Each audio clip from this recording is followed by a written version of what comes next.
스가랴 6장 9절에서 15절까지의 말씀, 저와 여러분 한 절씩 같이 교독하고요. 마지막 절 같이 봉독하도록 하겠습니다. 제가 먼저 읽겠습니다. 여호와의 말씀이 내게 임하여 이르시되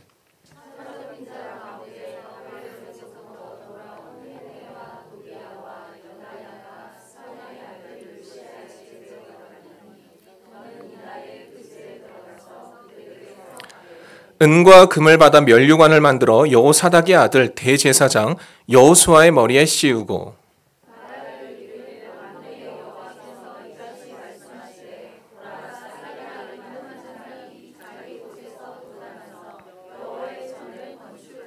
그가 여호와의 전을 건축하고 영광도 얻고 그 자리에 앉아서 다스릴 것이요 또 제사장이 자기 자리에 있으리니 이 둘 사이에 평화의 의논이 있으리라 하셨다 하고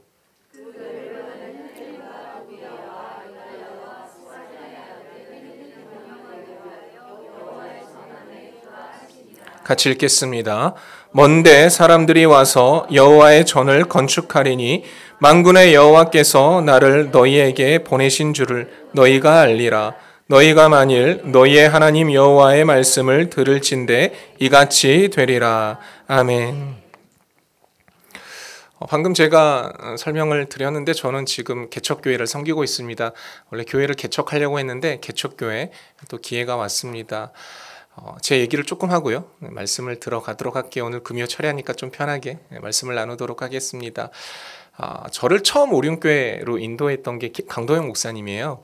아직도 기억나는 게 10년 전이죠. 벌써 10년 전에 제가 아주 늦은 나이에 신학을 했는데 35살에 강도영 목사님이 버스 터미널에서 보자고 고속버스 터미널에서 전도사님 저 좀 함께 보시죠 해서 그때 제가 지방에 내려갈 일이 있었는데 고속버스 터미널에서 차 한잔 마시면서 이런저런 얘기를 했습니다. 그때 강 목사님이 같이 사역합시다 라고 하면서 저한테 말씀을 해 주셨어요. 근데 당장 결정하지는 않았고 한 달 뒤에 가겠습니다 라고 하면서 그게 이제 2년의 시작이 됐습니다. 그리고 오륜교회에서 청년부와 또 교구와 여러 가지 사역들을 감당하면서 제가 굉장히 늦은 나이에 결혼을 했어요. 한국 나이로 42, 만으로 41의 늦은 나이에 지금의 아내를 만났습니다. 아내 만난 얘기도 참 드라마틱한데요. 만났어요. 만나서 또 하나님께서 또 신혼의 달콤한 때를 주시고 그렇게 해서 잘 살다가 작년이죠. 작년에 아이가 생겼습니다. 아이가 생겨서 물론 이전에 또 유산도 있었고 그랬지만 작년에 아이가 생겨서 이제 아이를 이렇게 우리가 이제 길러야 되는 그런 상황이었고 고민이 많이 됐어요. 아내도 일을 하고 있고 또 저도 오륜교회에서는 이제 더 이상 자녀를 키우면서 육아를 같이 병행하면서 사역하기가 굉장히 힘들겠다라는 생각이 들었습니다. 그래서 아내랑 같이 이런저런 얘기하다가 저는 좀 성격이 그래서 이렇게 안전한 곳을 가는 것보다 좀 도전하는 걸 좋아하고 또 하나님께서 저를 그렇게 또 빚으셨고 또 그러한 것에 두렵지 않을 만한 그러한 마음들을 주셔서 한 2년 전부터 개척하자라고 계속 졸라댔습니다. 여보 개척하자. 처음에 아내의 마음이 열리지 않았는데 마지막에 가서는 그래 한번 생각해보자 라고 하면서 이제 어디다 개척을 할까 계속 알아보고 있었어요. 아이가 잉태되고 이제 이 아이가 여름에 태어났거든요. 그러다 보니까 정신이 없는 거예요. 이 아이 하나 키우는데 한 마을이 필요하다. 모든 마을 주민들이 필요하단 말이 왜 있는지 알게 되겠더라고요. 제대로 잠을 못 잤습니다. 밤에 거의 깨다시피 하고 그리고 나서 또 교회 가서 새벽 예배 드리고 사역하고 밤에 돌아오면 계속 또 육아전쟁 시작되고 그래서 이제 목사님께 말씀을 드리고 사임하겠습니다 라고 이제 개척을 준비하기 위해서 여러 가지로 알아봤어요. 이게 그러던 중에 한 교회에 공고가 났습니다. 공고가 났어요. 근데 궁금하잖아요. 이 교회는 왜 담임 목사 공고 자리가 났지? 해서 클릭을 했더니 별 설명이 없더라고요. 별 설명이 없고 그냥 담임 목사님을 청빙합니다. 왜 청빙할까? 이유가 있을 텐데 그러한 설명이 없으면 불안하거든요. 무슨 문제가 있을까? 어떠한 사유가 있길래 담임 목사가 공석이 될까? 혹시나 목사와 성도 간에 좀 다툼이 있어서 좀 분열된 건 아닌가? 그런 걱정들이 있더라고요. 그래서 이런 교회도 있구나라고 하면서 있다가 한번 문의를 해봤어요. 저는 궁금한 게 있으니까 장로님, 그 교회 장로님께, 개척교회 장로님께 문의를 했습니다. 그리고 나서 그 장로님이 제 마음에 파문을 좀 던졌어요. 목사님, 사실은 저희가 담임을 뽑는 이유가 저희가 섬기던 담임 목사님께서 소천하셨습니다. 그래서 저희가 담임을 뽑게 되었습니다. 소천하고 나서 또 여러 목사님들이 저희 교회에 오셨다가 그냥 가셨습니다. 교회가 너무 열악하더라고요. 그 전에 담임 목사님께서 개척하셨는데 어디에 개척을 하셨냐면 시장에 개척을 하셨어요.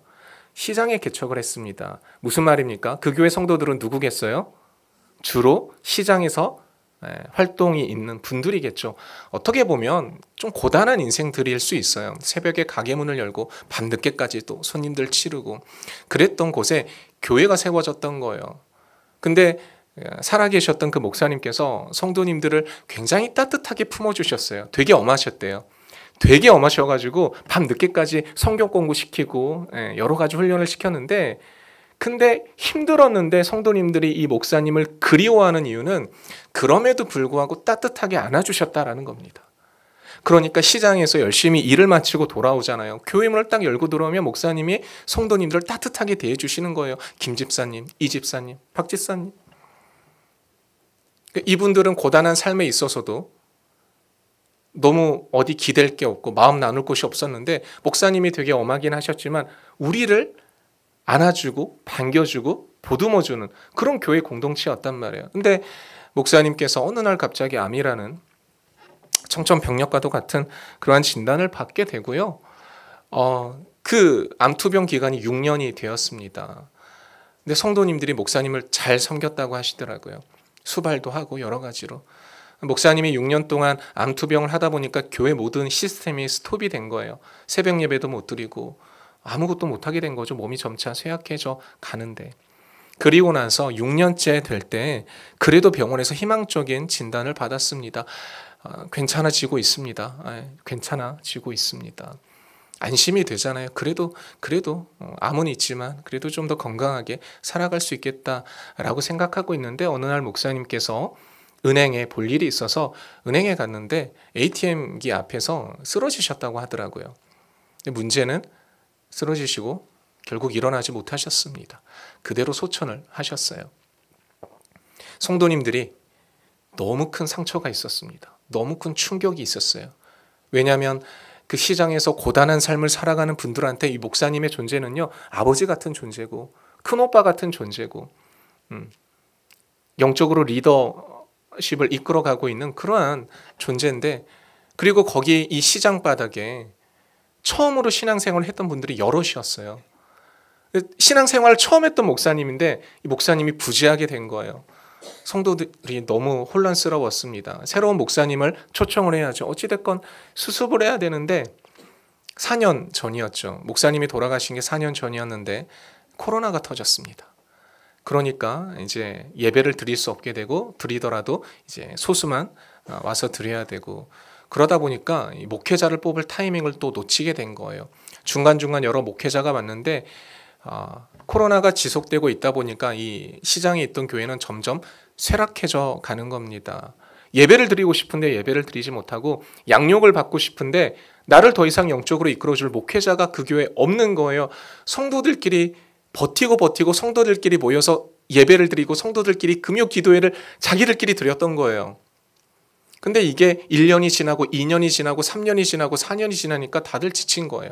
원래는 한 40-50명 이렇게 아기자기 가족처럼 모였던 교회였는데 제가 마지막에 물어봤을 때는 15명 정도가 교회에 남아 있었습니다. 마지막까지. 근데 남아있는 성도들은 떠나는 성도들을 붙잡을 수 없었어요. 목사님이 안 계시잖아요. 그리고 그 와중에 교회가 어려워지니까 이사를 했습니다. 더 좁고 더 낡은 상가로 이사를 하게 됐습니다. 그 이야기를 저한테 1시간에 걸쳐서 장로님께서 말씀을 해 주시더라고요. 저의 마음은 어땠을까요? 저의 마음은 어땠을까요? 아내가 저한테 그러더라고요. 어땠어? 그 교회 어떤 교회야? 제가 설명을 해줬습니다.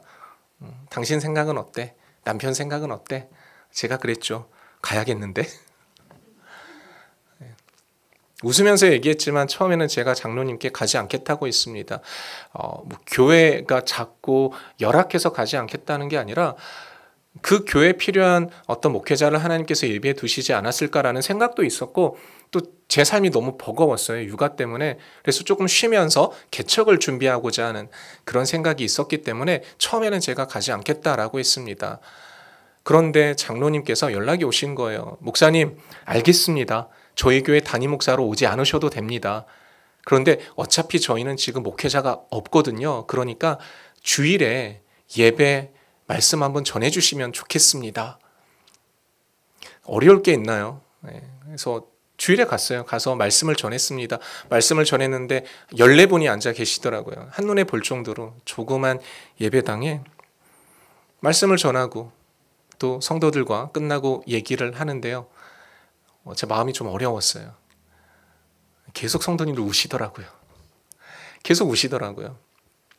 목사님, 저희가 주일 예배 때 늘 먹던 것으로 점심을 대접해도 되겠습니까? 해서 예, 좋습니다. 예, 얼마든지 그렇게 하시죠. 주일 예배 끝나고 성도님들이 항상 드시던 게 뭐였냐면 육개장 사발면에 옆 분식집에서 사온 김밥이었어요. 김밥하고 육개장 사발면을 이 성도님들과 주일 예배 끝나고 같이 먹었습니다. 근데 마음이 아려오더라고요. 그리고 끝났어요. 저는 이제 교회로 복귀했습니다.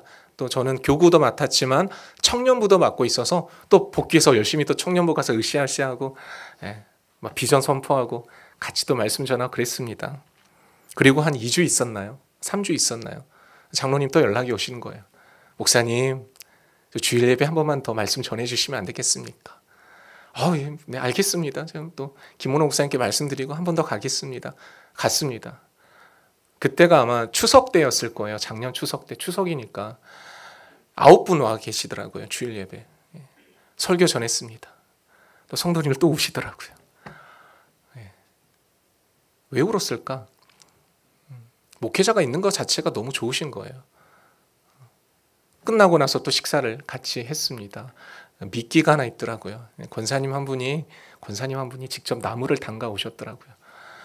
제가 전라도 출신인데 전라도 양념으로 이렇게 나무를 딱 맛있게 해 오셨더라고요. 맛있게 먹었습니다. 잘 먹었습니다. 권사님 정말 맛있었습니다. 라고 뒤돌아섰습니다. 그리고 인사하고 또 갔죠. 그리고 집에 돌아왔습니다. 별일이 없었고요. 아내는 물어봅니다. 어땠어? 교회가 그랬지. 마음이 좀 아프네. 예. 근데 제 마음에 되게 불편함이 있었고 부담감이 있었어요. 뭐였냐면 제가 오륜교에서 9년 동안 청년 사역했거든요. 청년들한테 항상 하는 얘기가 있었고 저희 교구 성도님들한테도 항상 하는 얘기가 있었어요. 목회자가 성도한테 무슨 설교를 할까요? 목회자가 성도한테 여러분 복 받을 겁니다. 이런 설교할까요? 목회자가 성도님들에게 여러분 성공할 것입니다. 이런 설교할까요? 이 설교했죠. 항상 저는 큰 소리로 했어요. 여러분 좁은 길 가세요. 십자가의 길 가세요. 특히 청년들한테 되게 강하게 얘기했거든요. 여러분 계산하지 말고 믿음대로 가시라고. 하나님께 소망을 두고 가시라고. 상황과 형편과 셈법을 하지 말고 인도하심 따라서 믿음으로 도전하라고. 하나님 믿는다면서 왜 신뢰하지 않냐고. 제가 성도들한테 그 얘기했는데 지금 제 앞에 그 길이 깔려져 있는 거예요. 계속 기도하는데 불편함이. 성령님이 야, 너 그렇게 좁은 길 설교했는데 내가 지금 네 앞에 좁은 길 깔아놨는데 너 어떻게 할 거냐. 여러분 하나님의 말씀이 정말로 응답이 되기 위해서 이게 정말 성령께서 나에게 하신 말씀인 걸 확인하기 위해선 여러 가지 계시를 우리가 확인해 봐야겠죠. 말씀으로 알아봐야 되고 또 주변 상황으로 알아봐야 됩니다. 제가 아내한테 넌지시 얘기했어요. 여보, 내가 이 교회를 만약에 가게 되면 여보 어떻게 할 거야? 반대할 거야? 어떻게 할 거야? 아내가 그때 뭐라고 한 줄 아세요? 저한테. 그 말에 제가 마음이 한번 철렁했습니다. 아내가 이렇게 얘기하는 거예요. 여보, 남편, 우리가 허리띠 좀 졸라매면 되지. 라고 얘기하는 거예요. 그 말은 무슨 말이에요? 해봐. 가봐. 그때 오륜에 있었던 많은 선배 목사들이 말렸어요. 문 목사 힘들 텐데 왜 가려고 해? 좀 더 있으면 좋은 교회 담임 청빙 될 텐데. 걱정이 많았습니다. 근데 기도하면 할수록 또 아내랑 같이 손을 잡으면 잡을수록 이 교회 성도들의 눈물을 닦아주고 평생 옆에 있어주는 목회자가 필요한데 그게 나일 수 있겠구나 라는 마음이 계속 올라오더라고요. 그래서 밤에 아내랑 결정을 하고 그리고 나서 장로님께 전화를 드렸습니다. 장로님, 제가 가겠습니다. 장로님께서 얘기하시더라고요. 목사님, 저희 개척교회라서 성도가 이것밖에 안 돼서 집을 못 해드립니다. 목사님, 아무것도 못 해드려요. 저희는 차도 못 해드리고 목회 활동비도 못 드리고 아마 사례비도 오륜교회보다는 훨씬 적을 겁니다. 개척하는 마음으로 오셔야 됩니다. 예, 이미 아내랑 얘기 끝났습니다. 가겠습니다. 라고 했더니 한동안 수화기 너머로 장로님이 몇 초 동안 말씀을 못 잊으시더라고요. 알겠습니다. 성도님들께 말씀드리겠습니다. 그리고 나서 그 교회에 가게 됐습니다. 그 과정이 있었어요. 그러면서 제가 아내랑 얘기했던 것, 그리고 동료 목회자들과 만나서 또 왜 그런 결정을 했냐라고 물어보는 사람들 앞에서 그런 얘기를 했습니다. 목회자가 성도들한테 좁은 길 가라고 얘기하고 정작 목회자가 좁은 길을 가지 않으면 그게 무슨 목회가 되겠느냐. 저는 이분들 옆에 평생 있겠습니다. 이분들 외롭지 않도록 평생 있겠습니다. 라고 해서 지금의 교회를 오게 되었습니다. 와보고 이제 석 달 지났어요. 석 달 지났습니다. 너무 감사하더라고요. 되게 소박해요. 예, 이따가 좀 재미있는 얘기들을 할 텐데 되게 소박합니다. 이 큰 교회 있다가 작은 교회 오니까 역체감이 장난이 아닌 거예요. 제가 무슨 말만 하면 어머 정말요? 목사님 정말요? 아니, 그냥 기본적인 걸 얘기해도 목사님 우리가 그거 할 수 있어요? 라고 반응하는 거예요. 너무 소박하고 너무 순수하고 목회자가 없이 4년 동안을 버티셨던 분들이에요. 부임할 때가 제가 11월 부활주일이 11월 추수감사 주일이었고 이분들이 3번을 놀래는 거 연이어서 첫 번째가 추수감사 주일이네요. 성찬합시다. 했더니 목사님 우리 성찬해요? 성찬해야죠. 목사님 저희 성찬 안 한 지가 한 5년 됐습니다. 성찬기 어디 있는지 찾아보겠습니다. 창고에 있는 먼지 묻은 성찬기를 찾아내시더라고요.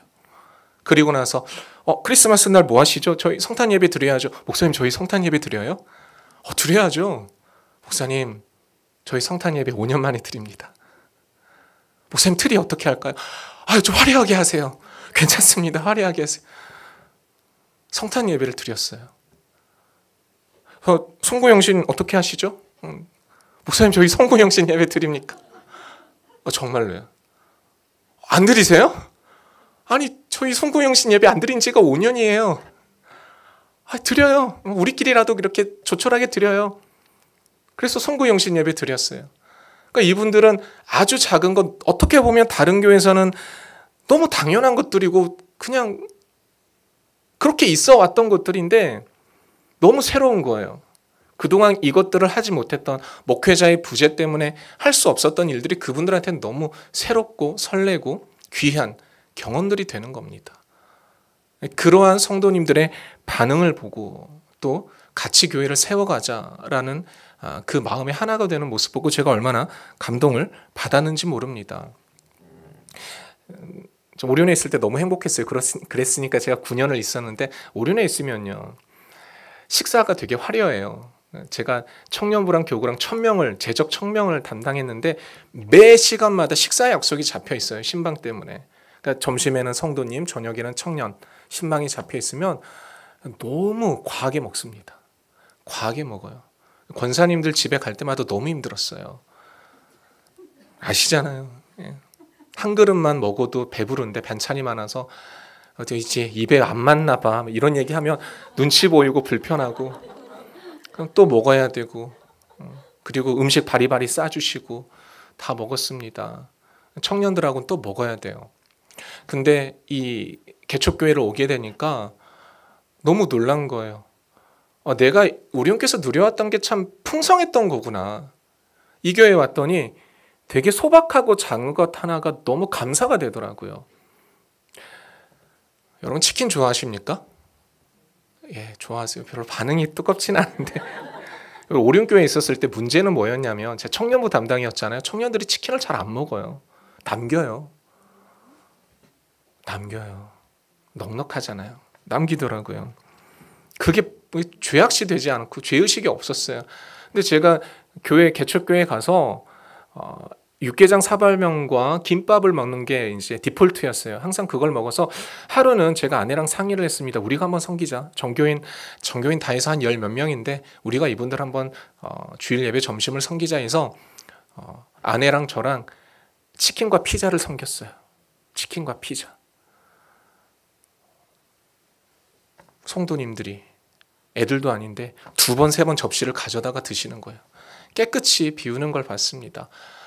뭉클하더라고요. 이분들 이런 소박한 것에도 감사가 있고 기대가 있고 즐거움이 있구나. 그런 생각이 들었습니다. 그래서 이제 이분들과 함께 예배를 드리고 또 사역을 해가면서 이분들에게 이제 소망을 심어줘야겠다. 함께 하나님 나라를 세워가야겠다. 그런 이제 기도하는 중에 마음이 들어서 2024년 저희 표는 너는 하나님께 소망을 두라라는 시편 42편 말씀으로 이 교회 이제 잃어버렸던 그 4년 그리고 담임 목사님이 암투병 때문에 6년 하면 10년 동안 사역을 못했대요. 10년 동안 그냥 교회는 계속 정체되고 있었대요. 그래서 다시 한 사람 한 사람 하나님 나라를 세워가고 교회를 세워가고 그러는 중에 있습니다. 물론 제가 왔다고 해서 극적으로 새로운 신자가 오고 그렇진 않습니다. 그러나 한 가지 확실한 건 교회가 지금 세워지고 있다는 것입니다. 예배가 세워지고 있다는 것이고요. 그래서 너무 감사가 되는 거예요. 그 연장선상에서 오늘 이 말씀을 또 분당 우림교회와 함께 나누길 원합니다. 오늘 본문 말씀 읽었던 이 스가랴서 말씀인데요. 여러분 스가랴를 누가 기록했을까요?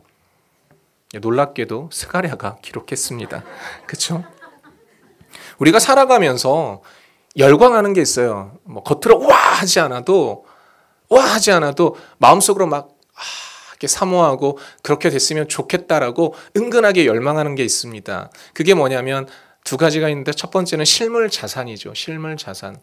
돈이 많았으면 좋겠고 부동산이 좀 있는 분들은 좀 잘 뛰었으면 좋겠고 내가 사업을 하고 있으면 사업이 잘 풀렸으면 좋겠고 그런 실물 자산에 대한 기대함이 있어요. 그래서 이러한 것들 때문에 더 풍요롭고 윤택한 삶을 갈망하는 사람들이 있습니다. 그리고 우리가 이 유형의 실물 자산 말고 또 열광하는 게 뭘까요? 무형의 가치들이 있죠. 내가 명예가 좀 높았으면 좋겠고 내가 좀 권력이 있었으면 좋겠고 사람들로부터 존경과 사랑과 관심을 받았으면 좋겠다라는 그러한 열망들이 있습니다. 여러분 근데 이것들 때문에 우리가 웃고 울고 또 희망을 갖고 좌절할 때가 많이 있다라는 거죠. 크리스찬이든 넌 크리스찬이든 우린 똑같습니다. 우리가 원하는 것에 시선을 바라보면서 우리는 울고 웃었다가 때로는 낙심했다가 때로는 희망을 가졌다가 그러한 삶을 가져가게 되는 거죠. 이것들이 나쁜 건 아닙니다. 실물 가치와 또 눈에 보이지 않은 그런 가치들이 나쁜 건 아닙니다. 우리에게 필요한 거고요. 때에 따라서는 하나님께서 우리에게 주시는 것들이기도 합니다. 문제는 뭘까? 이 문제는요. 본래 목적을 잃어버리게 되면 하나님과의 관계를 어그러뜨리게 된다라는 것입니다. 하나님께서 우리에게 실물 자산을 줄 때와 또 눈에 보이지 않는 가치들을 우리에게 허락할 때는 우리에게 한 가지 퀘스천 마크를 던지면서 주시는 거예요. 이것들의 주인이 누구인가를 생각해 보라는 것입니다. 이것들을 너희에게 주는 근본적인 이유에 대해서 생각해 보라라는 것이죠. 근데 세상은 이렇게 얘기하죠. 실물 자산과 눈에 보이지 않는 가치들을 너희가 꼭 가져야 돼. 왜? 그래야 너의 인생이 빛이 나니까 라고 얘기합니다. 여러분 요즘 SNS 그런 광고들 되게 많지 않습니까? 유튜브들 보세요. 돈이 많고 성공을 해야 너의 인생이 빛날 거다 계속 얘기하고 있습니다. 그게 100% 틀렸다, 잘못된 거다라고 얘기할 게 아니라 본질을 놓치고 있는 거죠. 본질을 회피하고 있는 거죠. 여러분 내가 어떤 무형의 것이든 유형의 것이든 가지고 있는데 세상은 그걸 더 가지라고 하는 거예요. 너가 그것들을 소유해야 사람들이 너를 무시하지 않고 너의 인생이 빛날 것이다 라고 얘기를 하고 있습니다. 근데 정확하게 이것과 반대되는 얘기를 하는 것이 있죠. 가지고 있는 게 있으면 나눠라. 가지고 있는 게 있으면 섬겨라. 하나님께서 너에게 주신 실물 자산이든 아니면 무형의 것이든 왜 그걸 주셨는지 한번 묵상해보고 그것들을 선용하라 라고 하는 곳이 있습니다. 그곳이 어느 곳이에요? 지금 여러분 계신 교회 아닙니까? 교회잖아요. 세상과 반대로 얘기하고 있습니다. 그렇게 얘기하는 이유는 무엇입니까? 하나님의 주권을 인정하라는 거죠. 하나님께서 너의 모든 소유의 주인이 되시고 하나님께서 너에게 그것을 선사한 것이니 그것들을 통해 하나님의 영광을 이루는 일에 너희가 헌신하라라고 우리에게 사명을 주시는 것입니다. 우리 인생의 진정한 주인이 누구인지를 알라는 것이죠. 여러분 2024년에 분당 오륜교회도 마찬가지로 이 곳도 마찬가지로 하나님이 주인 되시는 그러한 예배와 사역되기를 주님의 이름으로 축원합니다. 오늘 제목이 뭐냐면 It will happen입니다. 원래 영어 성경에는 This will happen으로 나와 있는데 그냥 보편적으로 It will happen. 이게 무슨 뜻입니까? 그렇게 될 것이다라는 의지를 나타내고 있죠. 하나님께서는 끊임없이 성경의 창세기부터 요한계시록의 말씀을 통해 이 말씀의 주인이신 예수 그리스도가 너에게 하고픈 말이 뭐냐? It will happen이라는 것입니다. 그렇게 될 것이다. 어떻게요? 말씀대로 될 것이다. 라는 것을 우리에게 얘기해주고 있습니다. 모든 것을 뜻대로 주관하시는 하나님의 의지를 담고 있다라는 거예요. 내가 너를 사랑하니 내가 너를 구원하겠고 너를 내 자녀로 삼겠고 너희를 나의 제자로 삼겠고 그리하여서 이 땅에 하나님 나라가 이루어지는 것, 하늘의 뜻이 이 땅 가운데 선포되는 것, 이런 것들을 너희들을 통해서 이루겠다라는 그 의지를, 그 구원의 역사를 성경에서 성경을 통해 우리에게 말씀을 하고 계시는 겁니다. 여러분, 근데 이 It will happen, 너의 인생이 그렇게 될 거야. 너의 공동체가 그렇게 될 거야. 너의 가정이 그렇게 될 거야. 라는 말은요, 누구나 할 수 있어요. 제가 앞서 말씀드렸지만 유튜브에 인플루언서들 다 지금 그 얘기하고 있어요. 너의 인생은 빛날 거다. 너의 인생은 잘 될 거다. 너의 인생은 행복할 거다. 너의 인생은 화려할 거다. 경제적 자유 이뤄라. 잘 풀릴 것이다. 저마다의 컨텐츠는 다르지만 대부분 그 지점을 향하고 있습니다. 잘 될 거다. 행복할 거다. 성공할 거다. 긍정의 마음을 가져라. 라고 이야기를 하고 있습니다.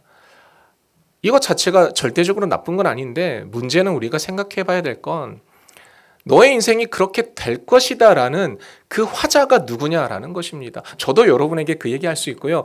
여러분, 그 얘기를 누가 가장 많이 할까요? 보편적으로 사기꾼들도 많이 합니다. 이거 투자하시면 당신의 인생이 잘 될 겁니다. 누구나 할 수 있어요. 근데 여러분, 사기꾼이 아니더라도 투자를 이렇게 권유하는 사람들도요, 투자 자문사들도 여러분들에게 그렇게 할 수 있어요. 선생님, 여기에 투자하시면 선생님의 인생이 잘 풀릴 겁니다. 얘기할 수 있어요. 누구나 It will happen을 얘기할 수 있는데 문제는 뭐냐면 이 말을 책임질 수 있는 이가 누구냐고요. 투자하시면 잘 될 겁니다 했는데 투자가 만약에 안 되면 여러분 누굴 탓할 거예요? 투자를 권유했던 사람 탓할 거예요? 최종 결정은 내가 했는데?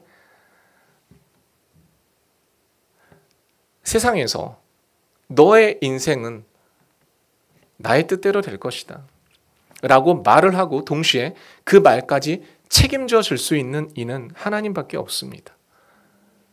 너의 인생이 나의 뜻대로 될 것이다 라고 할 수 있는 그 책임감을 가지고 그의 인생을 끝까지 품어주고 책임져 주시는 이는 여호와 하나님밖에 없습니다. 왜 그렇습니까? 하나님은 그 말씀을 그냥 하시지 않으세요. 내가 너의 인생을 책임질 거야. 너의 인생은 그렇게 될 것이야 라고 그 말씀을 거저하지 않으시라는 거예요. 하나님의 말씀은 절대적인 권위가 있고 생명력이 있습니다. 그리고 너의 인생이 그렇게 될 거야 라고 그냥 얘기하시지 않고 어떻게 하셨어요? 십자가에 못 박히셔서 자신의 피를 다 흘리시고 자신의 목숨을 걸고 그 이야기를 직접 몸으로 증거하셨단 말이에요. 그리고 다시 부활하셔서 그리고 성령으로 이 땅에 오셔서 본인이 한 말의 무게감, 그 진실함을 우리에게 보여주셨다라는 겁니다. 완벽한 책임을 지시고요. 시간과 공간의 제약 없이 그 말이 성취될 수 있는 유일한 분이 하나님이라는 겁니다. 그리고 여러분 그 It will happen이라는 그 말, 그렇게 될 것이다. 너희들의 인생은 그렇게 될 것이다라는 것을 증언할 수 있는 사람이 누구냐? 바로 그 말씀대로 순종하고 따르면서 그 말씀대로 살아가는 바로 우리라는 거죠. 그래서 우리가 증인이 되는 거예요. 정말 하나님 말씀대로 그렇게 일어나는구나, 그렇게 되는구나 라는 것이 우리의 증인된 모습이고 제자된 모습이 돼야 된다라는 것입니다. 여러분, 오늘 본문에서요, 하나님께서 왜 이두엘 해폰을 말씀하셨는지 또한 살펴보도록 하겠습니다. 여러분, 스가랴는요, 여호와께서 기억하신다 라는 말입니다. 이 본문 말씀의 배경을 잠깐만 쉽게 설명해 드릴게요. 지금 이 상황이 어떤 상황이냐면 이스라엘이 멸망한 상황이에요. 대한민국이 가장 최근에 멸망했던 때가 언제죠? 일제강점기였죠. 나라의 주권을 잃어버렸으니까. 이스라엘도 마찬가지였어요. 바벨론에 의해서 멸망이 됐어요. 얼마나 끔찍하고 고통스럽습니까? 내 나라, 내 조국, 내 민족, 내 땅, 내 주권이 다 없는 거예요. 근데 그 상황에서 하나님께서 역사하심을 보여주셨어요. 선택받은 이스라엘 백성들이 자유할 수 있게. 어떻게요? 바사 지역에 고레스 왕을 통해서 바벨론을 물리쳐 주신 거예요. 자유를 주신 거예요. 고레스 왕이 놀라운 선언을 하죠. 너희들 자유 줄 테니까 돌아갈 사람 고향으로 돌아가 라고 얘기하는 거예요. 말도 안 되는 얘기예요, 사실. 근데 하나님께서 그렇게 역사하심을 보여주셨어요. 고향으로 돌아가. 아무런 터치 안 할 거야. 갈 사람 가도 돼 라고 얘기하는 겁니다. 그리고 이스라엘 백성들 중에 일부가 돌아옵니다. 일부가 돌아와요. 대부분은 안 돌아와요. 왜냐하면 이미 그 바사 지역에서 터를 잡고 있잖아요. 그러니까 이방 땅에서 이미 터를 잡고 있잖아요. 어느 정도 먹고 살만하고, 물론 내 나라 내 땅은 아니지만 어느 정도 먹고 살만하고 안정됐는데 변화를 주기는 쉽지 않단 말이에요. 근데 그 중에 일부는 고향으로 돌아가자라고 해서 돌아옵니다. 쉽진 않아요. 고향으로 돌아오면 지금까지 내가 겨우겨우 좀 몇십 년 동안 읽어왔던 우리 가족의 안정된 터전을 버리고 와야 돼요. 그리고 오면 뭐가 있냐? 없어요. 집도 없고 아무것도 없어요. 다시 또 건축부터 시작해야 되고, 다시 또 조직을 재정비해야 되고, 사회 시스템을 또 다시 만들어야 되는 부분이요. 그러니까 쉽지 않은 거예요. 돌아온 사람이 대단한 거지, 돌아오지 않고 그냥 나 이스라엘 백성이긴 한데 나 그냥 바사에 남아서 살 거야 라고 하는 사람을 비판할 수 없는 거예요. 우리나라가 광복을 했다고 해서 그때 흩어졌던 민족들이 왜 대한민국 땅으로 안 돌아와? 라고 할 수 없는 것처럼. 그래서 일부가 예루살렘으로, 이스라엘로 돌아옵니다. 근데 이 사람들은 무엇이 가장 갈급했냐면 예배가 가장 갈급했어요. 그래서 돌아오면 가장 먼저 하는 일이 성전을 재건하는 거였어요. 재건하는 것. 무너졌던 성전을 다시 재건하는 거였어요. 우리 다시 그때 우리 선조들이 예배드렸던 그 감격과 기쁨을 회복하자. 우리가 여호와의 백성인데 하나님께서 우리 민족을 이끌어주시고 인도하시는 그 믿음대로 우리가 교회를 건축해서 다시 한번 여호와를 섬기고 사랑하고 그 복음을 전하는 그러한 공동체로 살아가자라고 작정을 하고 성전을 세웁니다. 그런데 성전을 한참 세우다가 성전 건축이 멈추게 된 거죠. 멈추게 된 겁니다. 왜 멈추냐? 사마리아 사람들이 전략적으로 접근을 해온 거예요. 너희 뭐해? 우리 성전 건축하지. 사마리아 사람들이 막 방해하거나 이러지 않았어요. 회유를 합니다. 야, 좋다, 성전 건축. 야, 부탁이 하나 있어. 뭔데? 우리도 성전 건축 참여하자. 야, 너희들 성전 건축하네. 우리도 같이 하자. 야, 우리한테도 일감 좀 주고. 너희들 우리도 노동력 필요하지 않아? 기술 필요하지 않아? 자본 필요하지 않아? 오직 맨 땅에서 지금 헤딩하고 있어. 야, 우리 도와줄게. 성전 건축 같이 하자라고 사마리아 사람들이 회유를 하는 거예요. 여기에 낼름 넘어가면 안 되는 거죠. 이유가 있겠죠. 공짜가 있겠습니까? 사마리아 사람들이 왜 그랬을까요? 이들은 두려웠던 거예요. 이스라엘 사람들이 성전을 건축하고 그들이 다시 예전처럼 하나가 되어서 그들이 연합할까 봐, 그들이 다시 하나의 이스라엘로 세력이 강성해질까 봐.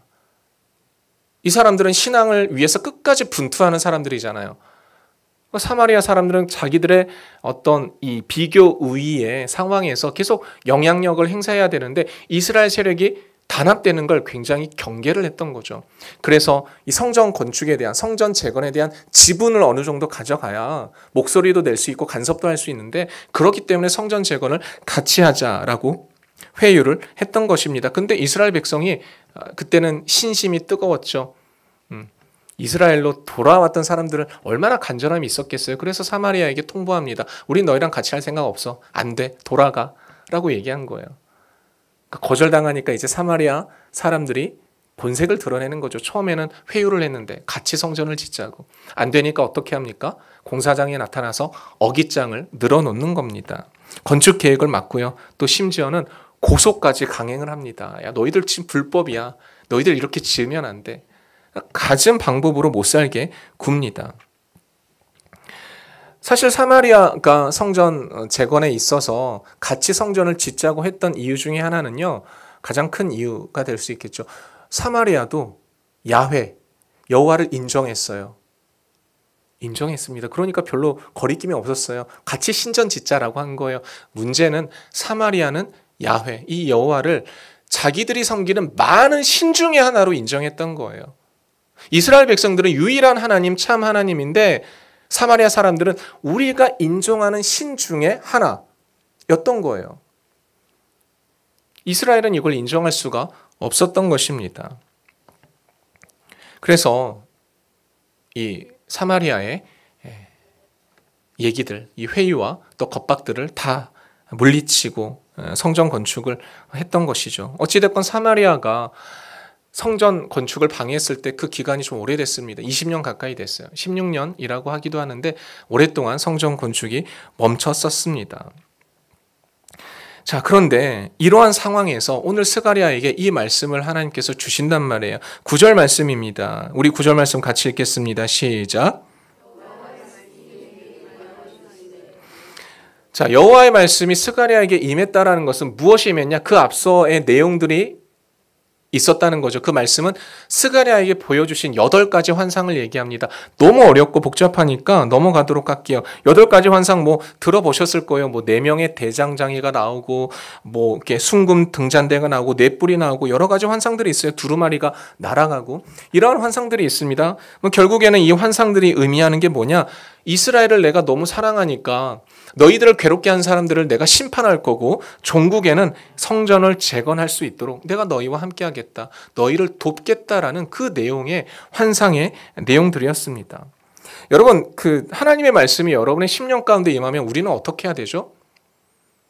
오늘 또 목사님 좋은 말씀이구나. 참 잘 들었네 하고 돌아가십니까? 그러려면 우리가 예배드린 이유가 없잖아요. 말씀을 묵상한 이유가 없죠. 말씀을 들었으면 어떻게 해야 됩니까? 그 말씀대로 행해야 되는 겁니다. 행함으로 믿음이 완성되는 거죠. 그래서 스가랴는 이 8가지 환상의 말씀이 자기한테 임하니까 하나님 말씀이 임하니까요. 이제 그 명령하신 바를 행하기로 합니다. 우리 11절과 12절 말씀 같이 읽겠습니다. 시작.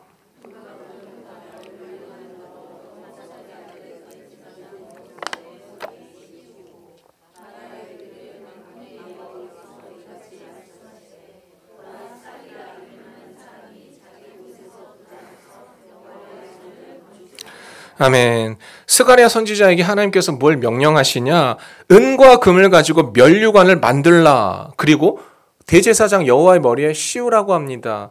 말씀을 하셨으니까 말씀대로 행해야 되잖아요. 그럼 이게 근데 사실 굉장한 문제가 되는 요소가 있습니다. 왜 그러냐면 여러분 당시에 대제사장은 세마포로 된 면류관, 그 면류관을 보통 썼습니다. 근데 금속으로 쓰는 면류관은 누가 썼냐면 왕이 쓰는 거였습니다. 하나님께서 뭐라고 말씀하셨어요? 대제사장 여호수아에게 금으로 된 면류관을 씌우라라고 했습니다. 그럼 이게 안 맞는 거죠. 그들의 전통과 그들이 지금까지 신앙적으로 해왔던 어떤 행위들과 맞지 않는 부분입니다. 그럼 이걸 어떻게 해석해야 될까요? 당시에는 여호수아가 제사장이었지만 지도자였습니다. 영적인 지도자였죠. 그래서 성전을 다시 재건하고 백성들을 회복시켜서 다시 하나님 나라의 공동체로 세워야 되는 그러한 주요한 위치에 있었기 때문에 여호수아에게 이런 금으로 된 면류관을 씌워서 하나님께서 일을 하시게 하라라고 선포를 하신 거죠. 그리고 이것은 또 하나의 환상을 보여주는 것입니다. 그것은 바로 뭐냐? 예수님께서 이 땅 가운데 오셔서 하나님 나라를 회복시키시고 백성들을 다시 세우는 그런 역할을 미리 보여주시는 것, 예표하시는 거예요. 왜냐하면 예수님이 이 땅에 어떻게 오셨어요? 만왕의 왕으로 오시고 제사장으로 오셨잖아요. 그 예수님이 후에 오심을 미리 예표하면서 보여주는 걸 여호수아를 통해 하나님께서 이루시게 된다라는 것입니다. 12절 말씀을 보면 더 확실해지는데 아까 우리가 읽었던 말씀 중에 보라 싹이라 이름하는 사람이 자기 곳에서 돋아나서 여호와의 전을 건축하리라 라고 말씀을 하고 있습니다. 여러분 주변에 공원 하나 있죠. 개원여고 뒤에 공원 있죠. 이름이 어떻게 되죠? 분당 정자공원 그렇게 되나요? 네, 분당 주택공원. 예, 이죠. 분당 주택공원. 혹시 공원 지나가다가 싹이나 뭐 풀 잡초 같은 걸 눈여겨 보신 적이 있으신가요? 대부분 없을 겁니다. 있으면 그게 이상한 거죠. 싹이라고 하는 건 여러분 우리가 그렇게 신경을 안 써요. 우리의 시선은 온통 어디에 있습니까? 열매에 있어요. 지나가다가 혹시라도 뭐 유럽에는 그런 게 참 많은데 지나가다 혹시라도 사과가 있고 뭐 과실이 있으면 와 열렸네? 앵두가 열렸네? 사과가 열렸네? 하면서 신기하게 보지 아무도 신경 쓰지 않는 그 땅의 싹을 보면서 와 싹이 났네? 이러진 않는단 말이에요. 특별히 예쁜 곳에서 피어나는 싹이 아닌 이상 그러지 않는단 말이에요. 여러분 이 싹은 어떻게 나옵니까? 영양분을 받아서 지표면을 뚫고 올라오게 되는 게 바로 이 싹인 거죠. 근데 이 싹을 예레미야 선지자가 뭐라고 성경에서 예언을 했냐면 이렇게 예언을 했습니다. 다윗의 혈통 가운데 의로운 한 싹이 나서 그가 세상을 정의와 공의로 다스릴 거다. 다윗의 씨 가운데 의로운 한 싹이 난다고 세상에 공의와 정의로 다스릴 거라고 이야기를 하고 있습니다. 여러분 싹이 어디서 난다고요? 아무 데서나 나요. 싹은. 이름 없고 볼품 없는 곳에서 납니다. 여러분 예수님께서 어디에서 태어나셨나요? 귀족 가문에서 태어나셨어요? 아니에요. 예루살렘 아니에요. 서울의 강남에서 태어난 게 아닙니다. 베들레헴이라고 하는 아주 작은 시골 마을에서 태어나셨어요. 그것도 어디에서 태어나셨어요? 호텔에서 태어나셨나요? 여관에서 태어나셨다. 어디에서 태어나셨다고요? 여관 방에서 태어나셨나요? 아니요. 마국간. 그것도 말구유에서 태어나셨습니다. 사람들이 주목하지 않는 장소에서 싹처럼 태어나신 거예요. 그 예수님께서 여호와의 전을 건축한다라고 예표를 하신 거죠. 여호와의 전을 건축한다는 게 어떤 의미입니까? 예수님께서 이 땅에 오셔서 그의 공생애와 성육신을 이루시는 그 사역을 통해서 여호와의 전을 어떻게 건축해요? 여호와의 전이라는 게 두 가지 뜻이 있는데 하나는 예수님의 몸이고요. 또 하나는 교회를 얘기하는 것입니다. 그러니까 하나님의 전을 건축한다는 것은 예수님이 돌아가시고 사흘 만에 부활할 것을 예언한 거고요. 또 하나는 우리들이 곧 교회가 되어서 우리가 그리스도의 몸이잖아요. 우리가 그리스도의 교회인데 우리가 바로 이 땅에 세워지면서 부흥하게 된다라는 것을 이야기를 해주고 있는 것입니다. 그게 바로 성전 재건의 의미가 되는 것입니다. 저는 이 말씀이요, 우리 교회들에게, 특별히 한국 교회들에게 되게 위로가 되는 것 같습니다. 얼마나 격려가 되는지 모릅니다. 여러분, 돌아가시고 사흘 만에 부활하셨단 말이에요. 성경의 말씀을 이루셨단 말이에요. 그 말씀을 이루신 예수님께서요, 우리에게 그 영광과 권능과 그것들을 우리를 사랑하시는 그 마음으로 행하신다라는 겁니다. 그 영광과 권능을요, 우리 교회들을 통해서 이루신다라고 하는 거예요.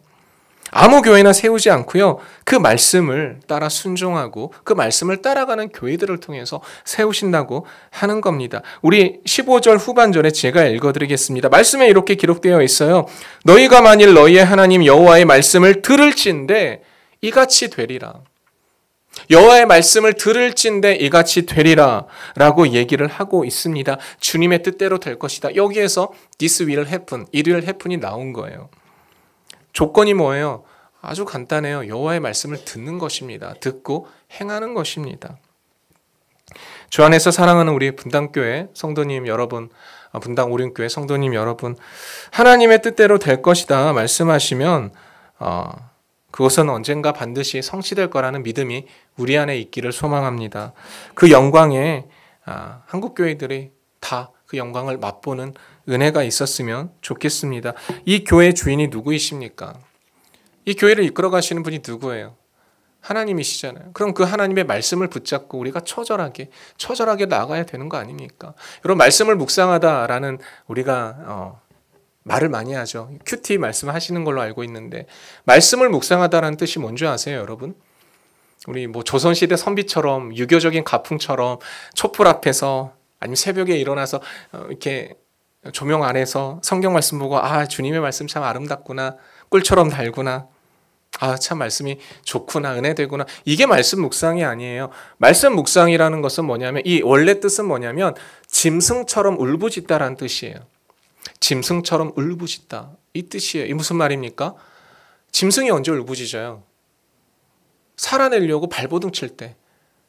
초식동물들은 육식동물을 피해서 살아내려고 발버둥 칠 때 울부짖고, 육식동물들은 어떻게든 초식동물들을 잡아서 먹어야 되는데 잡으려고 울부짖고, 치열한 거예요. 치열한 거. 삶의 생존 속에서 오늘 하루 어떻게 살아낼까, 상처받고 좌절하고 힘들어하고 고난과 슬픔과 핍박과 여러 가지 일들 때문에 내 삶이 너무 고단한 거예요. 그때 울부짖는 거예요. 말씀을 묵상하다라는 그 원어가 바로 짐승이 울부짖다라는 뜻은 뭡니까?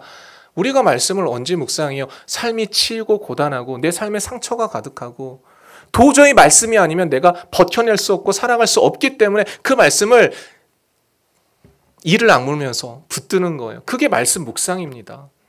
고고하게 그냥 성경 말씀 보면서, 아, 오늘 이 말씀이구나, 이게 아니라요, 이 말씀이 오늘 내 삶에 반드시 역사해야 돼요. 그렇지 않으면 내가 버티지 못하는 거예요. 이 말씀이 오늘 살아서 나를 회복시키고 나를 다스려야 돼요. 그렇지 않으면 내가 못 버텨요. 이게 말씀 묵상인 겁니다. 여러분, 스가랴는 그 말씀의 위용과 능력을 알았기 때문에 주님 하신 말씀을 그대로 따라야 한 거예요. 그런데 하나님께서 여러분 말씀을 주시고, 난 팔짱 낄 테니 너희들 알아서 이렇게 하시나요? 하나님께서 분당 오륜교회 여러 가지 예배와 사역들을 세우신데, 내가 너희들에게 이러한 소망을 줄 것이니 자, 너희들 이제부터 알아서 해봐라 라고 하시나요? 안 그러시잖아요. 어떻게 하십니까? 도우십니다. 도우시는 주님이에요. 하나님 우리를 책임지신다고 했잖아요. 그렇게 될 것이야. 네가 그렇게 될 거고, 너희 가정이 그렇게 될 거고, 너희 일터가 그렇게 될 거고, 너희 교회가 그렇게 될 거야 라고 할 때 하나님은 아무것도 하지 않으시고 지켜만 보는 분이 아니라 그 일이 될 수 있도록 주님의 능력과 은혜와 자비와 긍휼 가운데 그 일을 이뤄 가신다는 거예요. 여러분, 10절 말씀 같이 읽겠습니다. 어떻게 그 말씀대로 행하시는지 같이 보겠습니다. 시작.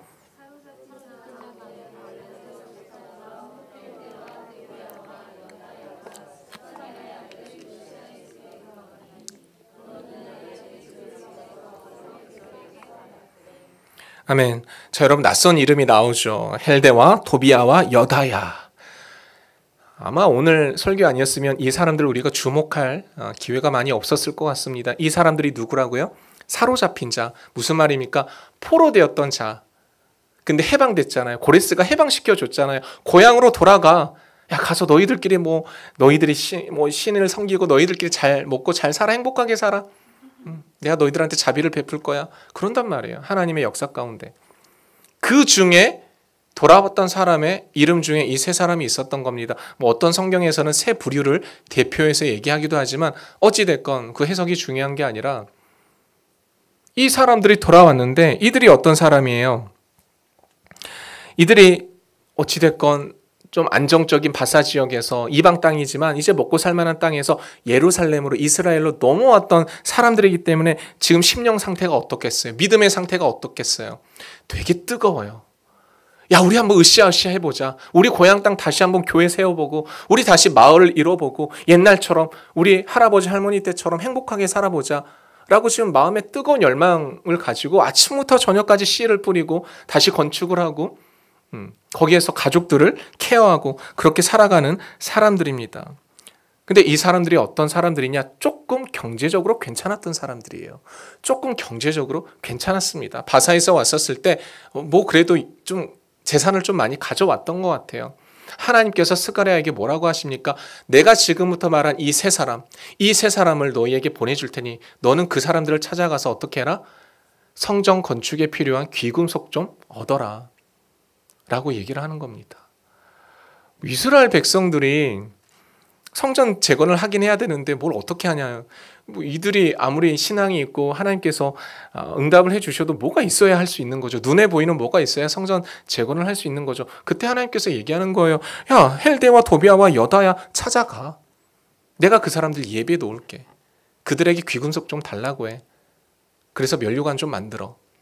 여호수아에게 씌워. 라고 하나님께서 다 예비를 해 두셨다라는 거죠.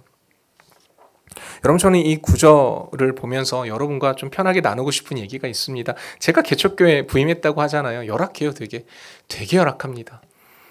너무 열악했어요. 제가 처음에 왔었을 때 지금 이렇게 화려한 교회가 어디 있습니까 지금. 여러분, 뒤에 카메라가 지금 몇 대, 2대요. 지금도 저희 교회는 뭘로 녹화하고 있냐면 핸드폰으로 녹화하고 있습니다. 핸드폰이요. 제가 처음에 되게 충격받았어요. 오륜교회에 있을 때는 각종 방송 장비가 막 화려한 수천만 원대 장비들로 해서 방송팀이 따로 있잖아요. 직원들이. 영상을 화려하게 잡아내잖아요. 근데 이 교회 딱 왔더니 삼각대에다가 핸드폰 올려놓고 핸드폰으로 동영상 녹화하고 있더라고요. 마음이 너무 어려웠어요. 악기가 없어요. 교회 왔는데 신디 딱 한 대 있어요. 기타도 없고 베이스 기타도 없고 드럼도 없고 아무것도 없어요. 신디 한 대 있어요. 신디 한 대 있는데 집사님이 그러시는 거예요. 전문 반주자도 아니에요. 할 사람이 없어서 그냥 본인이 화음만 이렇게 넣고 하는 분이었어요. 너무 귀하죠, 그것도. 개척교회에서. 지나가는 말로 저한테 목사님 저희 신디가 14년 됐어요. 예전에 저 시장에 있을 때부터 썼던 거 그대로 가져왔어요. 신디 한 대밖에 없는 거예요. 하나님 이 개척교회 나를 보내셨는데, 물론 제가 뭐 이것 때문에 뭐 시험 들고 그러진 않지만 아무것도 없네요. 그러고 있었습니다.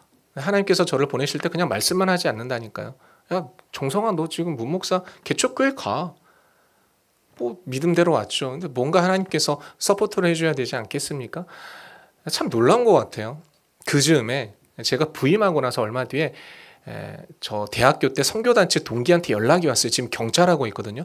도봉 쪽에서 경찰하고 있습니다.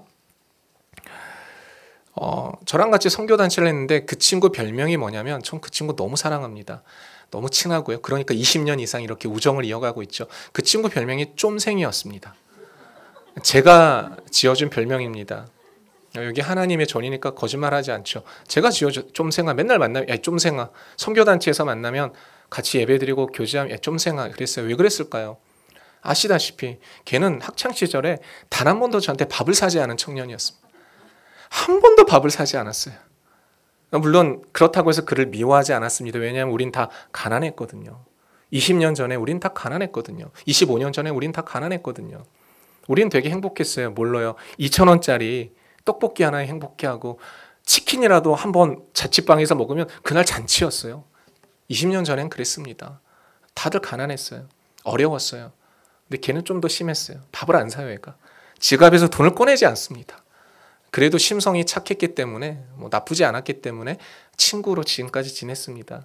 이 녀석이 경찰 공무원에 합격하고 승승장구를 하더라고요. 뭐 공무원이니까 엄청 뭐 부유하고 이러진 않았지만 그래도 저보다 훨씬 일찍, 한 10년 정도 일찍 결혼도 하고 자녀도 둘 낳고 행복하게 잘 살고 있더라고요.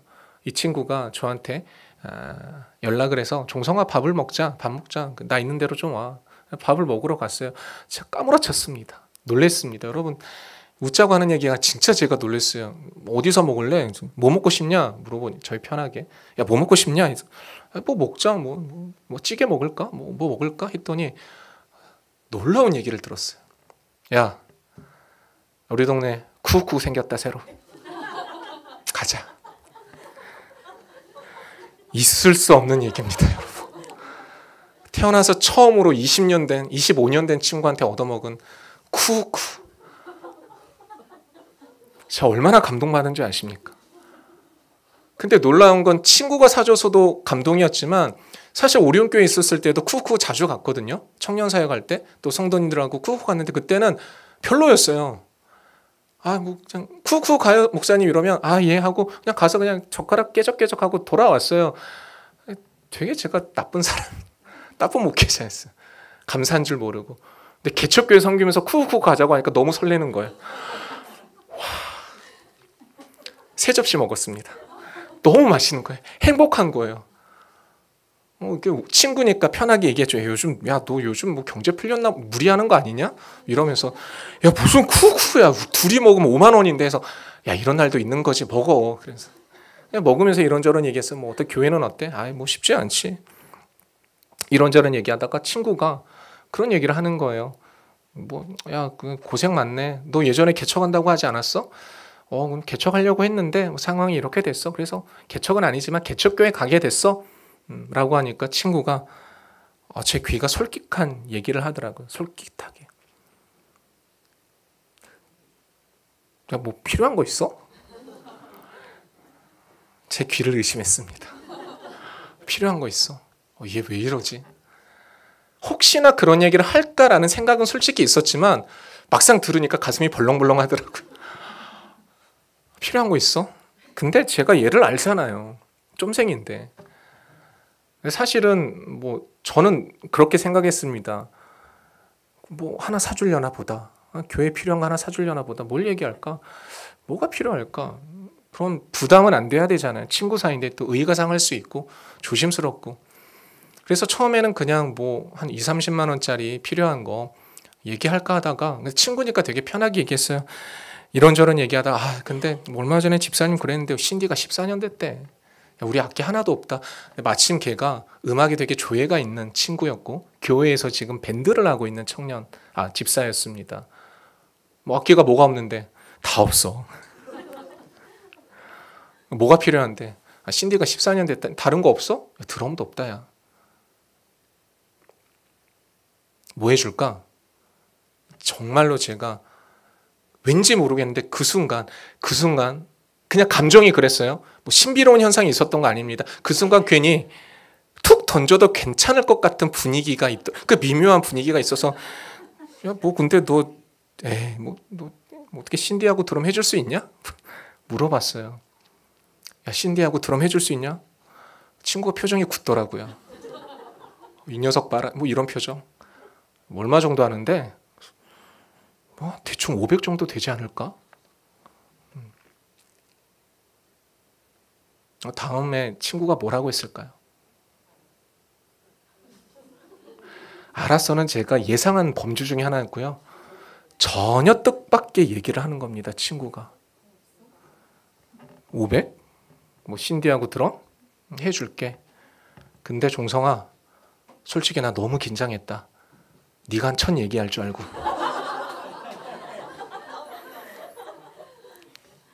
최상호라고 하는 실명 밝혀도 됩니다. 저희 25년 지기 친구인데 이 친구가 저한테 얘기를 해주는데 너무 감동이 되는 거예요. 사실 요즘같이 어려운 때 너가 제가 몇 년 전에 그 얘기를 했대요. 너가 개척 얘기를 했었을 때 개척에 대한 얘기를 하고 꿈을 꿨을 때 그때부터 내가 돈을 모으고 있었다. 아내하고도 얘기를 하고 있었다. 그래서 오늘 너를 불러냈다. 그래서 그동안 모은 재정이 있으니까 아내랑 이미 상의를 했기 때문에 너에게 너희 교회 그거를 내가 지원하도록 해줄게 라고 하면서 끝이야 라고 했더니 낙장불입이야 라고 얘기하더라고요. 그 친구가 놀랍게도요. 대학교 때 단 한 번 밥을 사지 않았던 최상호라고 하는 그 친구가 25년 만에 저에게는 아니죠. 저희 교회에 신디와 드럼을 사줬습니다. 여러분 우리 성도들의 반응이 어땠을까요? 그 10 몇 명 되는 성도들의 반응이 목사님 이런 일이 가능합니까? 우리 작은 삼각교회 개척교회 이런 일이 있을 수 있습니까? 감동하는 거예요. 여러분 그 친구가 저한테 누구예요? 헬대와 도비야고 여다야 아니겠습니까? 하나님이 보내신 정말 헬대와 도비야와 여다야 같은 사람이었어요. 종성아 너 개척교회 가라. 문목사 너 개척교회 가. 성도들한테 맨날 좁은 길만 얘기하지 말고 네가 좁은 길 가. 라고 했었을 때 제가 저는 현실 감각이 별로 없어서 알겠습니다 하고 순종했더니 하나님께서 정말 이 친구를 통해서 역사해 주셨어요. 더 놀라운 게 뭔지 아세요? 여러분 개척교회 신디 드러머가 있을까요? 드러머가 없죠. 무슨 드러머가 있어요? 믿음으로 샀어요 드럼을. 드럼 설치할 줄도 모릅니다. 제가 알고 있는 청년한테 연락했어요. 저기 형제님 저희 드럼 좀 설치해 주세요. 저희 드럼 이렇게 하나 구매했는데 드럼 이렇게 뭐 어떻게 할지도 모르겠어요. 목사님 알겠습니다. 개척교회 어떠세요? 뭐 쉽지 않습니다만 은혜로 하고 있습니다. 제가 드럼 설치하겠습니다 하면서 드럼 설치해 주셨어요.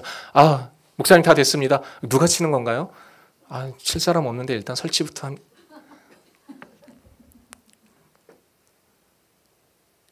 며칠 뒤에 연락이 옵니다. 드럼을 설치해 줬던 그 청년이 연락이 옵니다. 목사님, 제가 지금 교회를 안 나가고 있습니다. 괜찮으시면 제가 목사님 교회 드럼을 쳐도 될까요? 라고 얘기하는 거예요. 말이 되는 얘기입니까, 여러분? 말도 안 되는 얘기예요. 드러머인데 재밌는 게 이 청년이 누구 밴드였는지 청년은 아니에요. 사실 나이가 많은데 저는 싱글로 살아가고 있는 모든 청년부를 맡고 있었기 때문에 알고 봤더니 예전에 뭐 송골매 그리고 김장훈 같이 이렇게 밴드를 했던 그런 드러머였어요. 개척교회 그 귀한 인재분께서 오셔가지고 지금 드럼을 쳐주고 계시면 드럼 쳐주니까 놀라운 거예요. 성도님들이 다 이렇게 50대, 60대, 70대 성도님들인데 드럼 오니까 너무 행복해하세요. 어르신들이. 신디가 생겼잖아요. 신디가 생겨서 교체를 했죠. 그럼 기존 신디 어떻게 해야 될까요? 뭐 창고에 들여놔야겠죠. 그래서 신디 바꾸고 나서 집사님이 신디 너무 좋다고, 근데 목사님 저는 구형 신디만 이렇게 화음을 이렇게 해서 어색하다고 아직은, 근데 어찌 너무 좋은 신디여서 감사하다고 그랬습니다. 그리고 또 믿을 수 없는 일이 일어났습니다. 저희 교회 유일한 새 가족이 왔는데 교회에서 반주를 하던 자매가 왔습니다. 말이 되는 얘기입니까? 그래서 지금 어떻게 했냐면 부랴부랴 신디를 지금 2대를 설치해서 이 조그만 삼각교회에서 신디 2대를 운영하고, 예배 인원은 10 몇 명밖에 안 되는데 신디 칠 수 있는 사람이 2명입니다. 교회 반주를 쳤던 자매님이 오신 거예요. 왜 큰 교회 안 가냐고 제가 여쭤봤어요. 물어봤어요. 자매님 정도면 큰 교회 갈 수 있는데 왜 안 가고 왔냐. 어렸을 때부터 작은 교회 섬겼대요. 근데 하나님께서 그것을 섬기는 게 자기의 사명 같다는 마음을 주셨다. 사명이라는 마음을 주셨다라는 거예요. 그래서 주변에 큰 교회도 많고 뭐 여러 좋은 교회들이 많잖아요. 가고 싶은 교회가 얼마나 많겠어요. 자기 또래랑 어울리고 싶은 마음이 왜 없겠어요. 근데 작은 교회 온 거예요. 그래서 그 자매가 지금 2주 전부터 신디를 같이 치고 있습니다. 이 자매도 우리 교회 헬대와 도비하고 여다야 아니겠습니까? 이런 진짜 뭐 기적 같은 일들이 계속 있더라고요.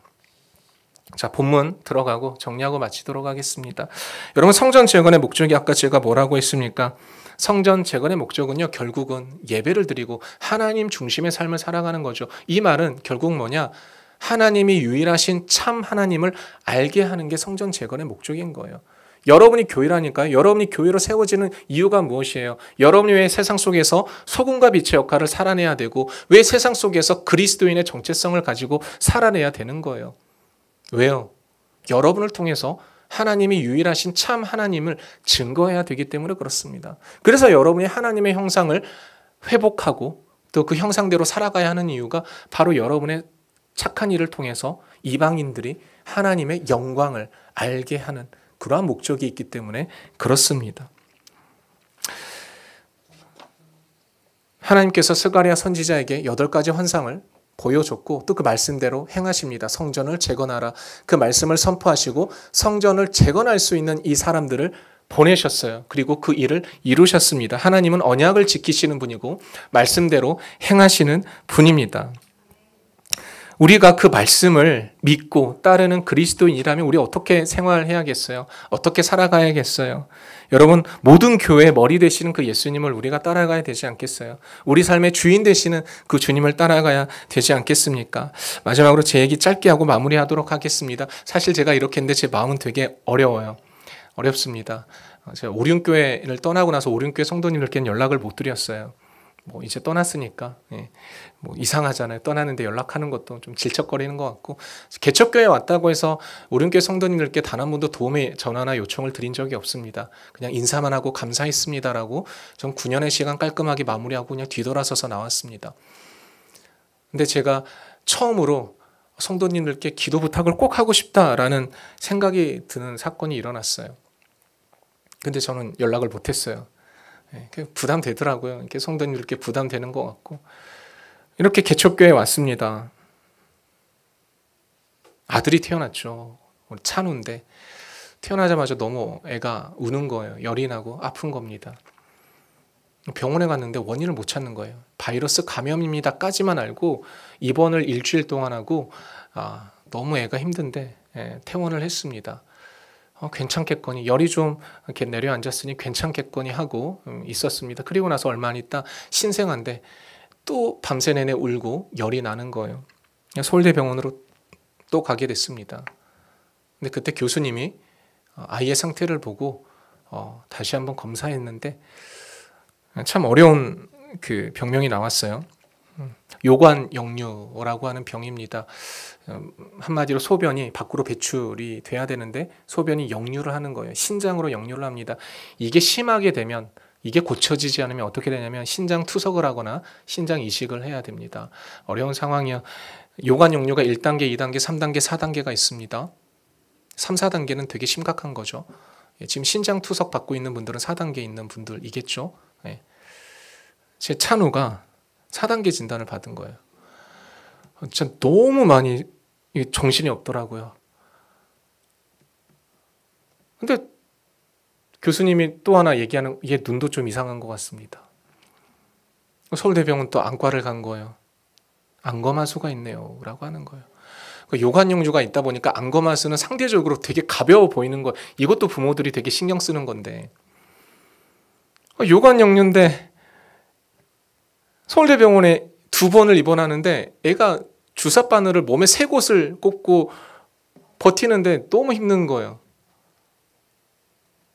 아버지로서 제가 밤을 같이 새고 애가 계속 밤새 우니까 병실에서 못 재우고 로비에서 재웠어요. 다른 아기들도 이렇게 힘이 드니까. 근데 제가 그때 보게 되는 풍경이 뭐냐, 우리 아들도 너무 귀한데 우리 아들 너무 예쁜데 애가 너무 힘들어하잖아요. 주사 바늘을 3곳이나 꽂고 이렇게 힘들어하고 분투하고 애가 뭐가 부모된 마음으로 무너지는 거예요. 근데 제 아들만 보이는 게 아니라 옆에 애는 백혈병이고 그 옆에 애도 막 뇌성마비고 이런 애들이 계속 서울대 소아과에 별의별 애들이 오는 거예요. 외적으로 봐도 불안정하고 내적으로 보면 심각한 애들, 소아암 걸린 애들, 머리가 빡빡 대머리인 애들. 우리 아들도 내가 보기에는, 아빠가 보기에는 힘든데 다른 자녀들 보니까 마음이 무너지는 거예요. 기도하게 되잖아요. 또 마음이 아픈 거예요. 우리 가정에 참 이런 일이 있구나. 참 기도하라고 하는 거구나. 저희가 아내랑 계속 기도하고 있었던 게, 저희 찬우 낳고 계속 기도하고 있었던 게, 이제 오륜교회 함께했던 청년들 중에 저랑 같이 사역했던 저의 부서였던 청년들이 이제 결혼을 많이 해서 있는데 애를 낳지 못하는 가족들이 많이 있습니다. 저희가 그 가정, 특히 5가정이 있었는데 매일 기도했어요. 아내랑 같이. 하나님, 이 가정 가운데 좀 태의 열매로 허락하여 주시옵소서. 날마다 기도했습니다. 근데 서울대병원 소아과 가니까 더 심각한 아이들이 있는 거예요. 우리 아들도 아픈 거예요. 부모의 마음으로, 찢어지는 마음으로 돌아왔습니다. 다행히 그 뒤로 찬우는 잘 버티고 있는데 의사 선생님이, 교수님이 한마디 하시더라고요. 한 번 더 병원에 입원하면 그땐 수술해야 됩니다 라고 이야기를 하셨습니다. 4단계고요. 이제 수술이 필요합니다. 회복이 안 되면. 다행히 수술을 하게 되면 그래도 좀 나을 확률이 있다라고 하는 거예요. 어찌됐건 지금은 아파도 수술을 못합니다. 아직 신생아기 때문에 전신 마취를 할 수가 없어요. 아이가 못 버팁니다. 이 상황 하나만으로 저는 너무 마음이 무겁더라고요. 근데 그때 위로가 됐던 게 저희 개척교회 성도님들께서, 목사님, 교회는 저희가 계속 있을 테니까 목사님 예배 시간 말고는 교회 가서 가족을 좀 보살피면 되겠습니다 라고 성도님들이 다 저한테 그런 말씀 해주시는 거예요. 그래서 제가 너무 감사했는데, 너무 필요했는데 또 감사했어요. 병원에서 먹고 자고 했습니다. 제 아들을 보살펴야 되기 때문에. 그리고 나서 아이가 이제 태어나고 나서 한동안 좀 잠잠하다 싶었는데 전화가 걸려오는 거예요. 제가 43세 아기를 낳는데 얼마나 이 아기가 양쪽 집안의 복이겠습니까?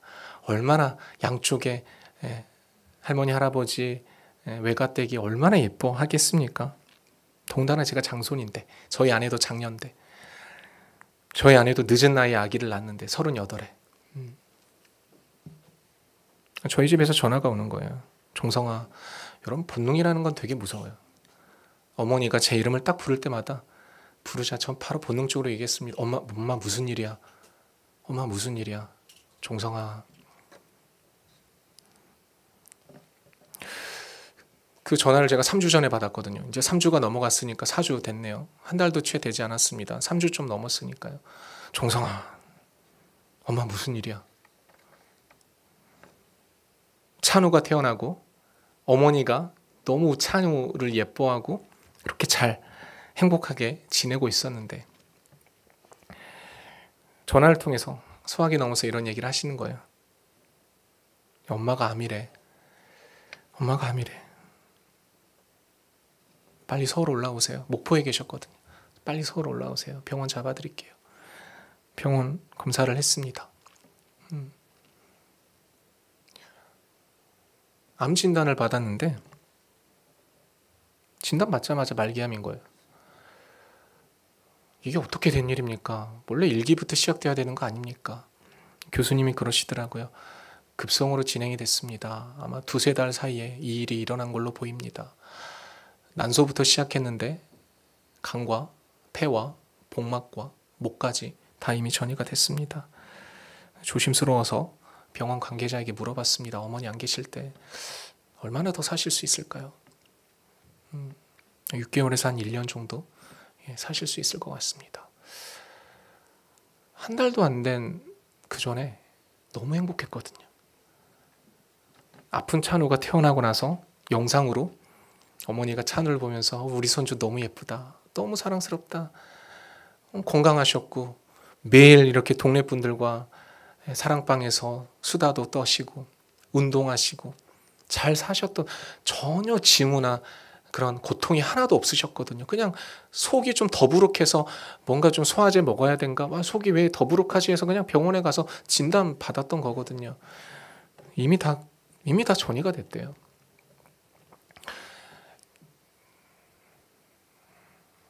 제가 태어나서 가장 많이 울었던 날입니다. 전화기를 끊고요.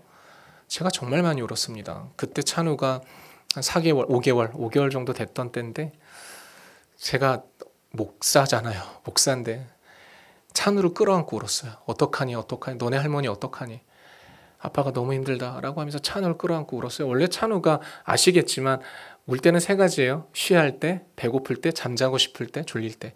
이 3가지 때 우는데 얘가 맨날 울다가 하고 울다가 아빠가 엉엉 우니까 얘가 멀뚱하게 저를 쳐다보는 거, 우리 아빠 왜 이러지? 아빠가 왜 이렇게 울지? 제가 찬우 붙잡고 울었습니다. 제가 우니까 아내도 옆에서 같이 울더라고요. 말도 안 되는 얘기였죠. 한 달 전까지만 해도 아무런 문제가 없었는데요. 갑자기 사형 선고 받은 거예요.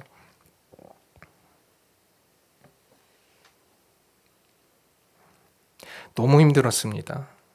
제가 너무 힘들었어요. 그 얘기를 저희 성도님들께 나눴습니다. 기도해달라고요. 저는 엄마 없으면 세상을 살아갈 의미가 없다고.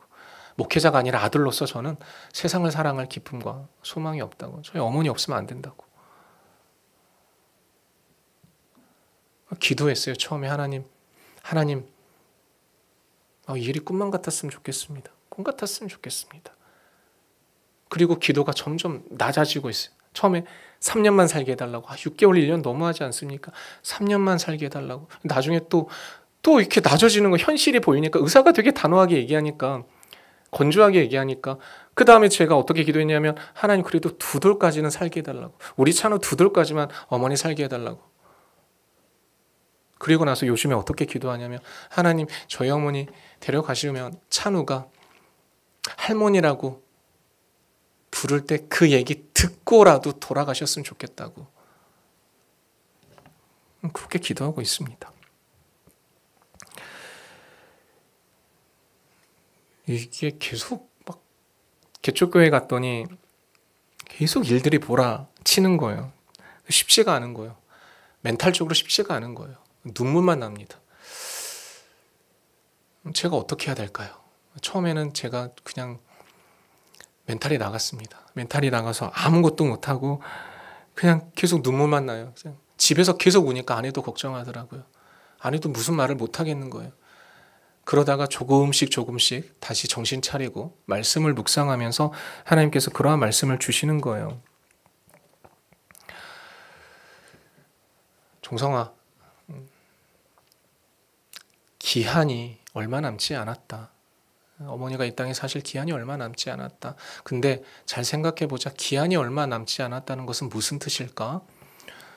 뭐 생명의 주권이 하나님께 있다는 뭐 그런 뜻인가요?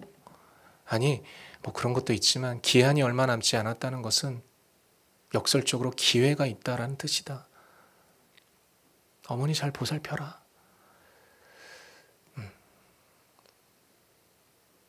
어머니 지금 3주 전까지 건강하게 운동하시고 잘 드시고 뛰어다니셨던 분인데 지금 요양병원에 계십니다. 하루하루 쇠약해져 가고 계십니다. 저는 최선을 다해서 지금 어머니를 간병하고 있습니다. 무조건 어머니 말씀이 옳고 무조건 어머니 하신 말씀 다 하려고 노력합니다. 예전에는 엄마 그게 아니야. 엄마 잘 모르면서 왜 그래? 이게 아니라 무조건 엄마 말씀이 옳습니다. 무조건 엄마 말씀 따릅니다. 라고 하면서 그렇게 간병을 하고 있습니다. 그러면서 어머니 요양병원에 이렇게 가셨잖아요. 요양병원에 있는 환자들이 찬우의 입원처럼 다시 또 보이는 거예요. 이분들도 암으로 오셨구나. 인생의 마지막을 준비하려 오셨구나. 마음이 너무 무거운 거예요. 그리고 또 장난 같은 운명이 뭔지 아세요? 개인적인 얘기해서 죄송합니다. 정말 장난 같은 운명이 뭔지 아세요? 찬우가 서울대병원에 여기 간호사 일하시는 분이 있을지 모르겠는데 간호통합병실에서 태어났어요. 무슨 얘기냐? 되게 위급한 상황에서 태어났어요. 저희 찬우 태어날 때 간호사 7명이 붙었어요. 쉽지 않은 상황에서 태어났습니다. 거기는 보호자도 못 들어가는 곳입니다. 간호통합병실은요. 찬우가 거기서 태어났는데 저희 어머니가 바로 그 병동으로 들어가셨어요. 우리 가정에 하나님께서 한 생명을 허락해 주신 바로 그곳에 우리 가정에 한 명을 그곳으로 들어가게 하셨어요. 새로운 생명을 주셨고 지금 함께 있는 생명을 데려가시겠다라고 하는 장소가 공교롭게도 하필 같은 병원, 같은 병실인 겁니다. 왜냐하면 저희 어머니는 난소암이기 때문에 산부인과이기 때문에 그렇게 됐습니다. 말씀을 정리하겠습니다. 좀 무거운 얘기해서 죄송합니다. 근데요, 물론 이제 저는 뭐 많이 힘들겠죠. 지금도 많이 마음은 어렵습니다. 이게 이 모든 일이 한 달 만에 이루어진 일이기 때문에 참 어렵습니다. 근데 하나님께서 저에게 왜 개척교회로 가라고 하셨을까? 지금 생각해 보니까 기한이 정해졌잖아요. 저희 어머니. 만약에 제가 오륜교회였으면, 물론 너무 사랑하지만 오륜교회였으면 제 아들과 제 어머니를 이렇게 간호 못했을 거예요. 때마다 병원 가야 되고 때마다 수발해야 되고 행정적인 처리를 다 해야 되고 이 일을 못했을 거예요. 생각보다 지난주 월요일날 제가 너무 힘들었던 건 오전에는 어머니 모시고 서울대병원 가고 오후에는 찬우 데리고 서울대병원 갔어요. 보호자로서 가서 다 서류적인 행정적인 처리하고 또 옆에 가서 의사 선생님 얘기 듣고 어머니는 이렇게 하셔야 되고 아들은 이렇게 해야 됩니다. 다 듣고 와서 저녁에 집에 돌아오면 녹초가 돼가지고 아무것도 할 수 없고 말씀만 붙잡을 수밖에 없는, 제가 말씀드렸잖아요. 말씀 묵상이 뭐라고요? 처절한 내 상황 가운데 붙들 수밖에 없는, 내 삶에 회복돼야 되고 반드시 내 삶에 의지가 돼야 되고 나를 살리게 하는 그 말씀을 붙잡는 게 말씀 묵상이라고, 짐승이 울부짖는 것처럼 붙잡아야 되는 게 말씀 묵상이라고. 제가 지금 그런 상황인 거예요. 종성아, 기한이 있다. 어머니 아직 살아계신다. 십계명의 제4계명이 이 땅에서 가장 우리가 우선해야 될 십계명의 5계명, 부모를 공경하랍니다. 저는 이제 어머니가 이 땅에 계시는 동안은요, 제가 할 수 있는 모든 역량을 다해서 모든 시간과 마음과 저의 모든 걸 다 쥐어짜내서 어머니를 사랑하고 봉양하고 섬기려고 합니다. 지금도 그렇게 하고 있고요. 제 아들도 마찬가지입니다. 개척교회로 보내주신 하나님의 뜻을 처음에는 그냥 너가 할 만하니까 보내라라고 생각했던 때도 있었습니다. 그런데 지금 돌아와서 생각해 보니까 스가랴를 통해서 성전 재건을 할 때 돌아가서 성전을 재건해라, 예배를 세워라, 교회를 세워라, 하나님이신 참 하나님이신 그분을 영화롭게 해라. 내가 이것들에 대해서 이 사람들을 준비해 놓을 거고 이 사람들을 통해서 너가 그 일을 할 수 있도록 도울 것이다. 이스라엘이 그렇게 할 수 있도록 도울 것이다. 말씀했던 것처럼요. 문목사 개척교회로 가라고 했던 그 상황이 불과 석 달 전이었는데 뒤돌아서서 지금 생각해 보니까 개척교회 갔기 때문에 제가 지금 어머니를 봉양할 수 있고 제 아들을 데리고 병원에 계속 다닐 수 있고 오늘 갔다 왔네요. 오늘 아침에 제 아들 데리고 또 병원 갔다 왔습니다. 예, 그렇게 할 수 있었던 거예요. 돌아보니까 하나님께서 저에게 주신 지금 가장 큰 은혜는 뭐였냐면 가족과 함께 할 수 있는 시간을 저에게 은혜의 선물로 주셨어요. 가족과 함께 할 수 있는 시간. 예.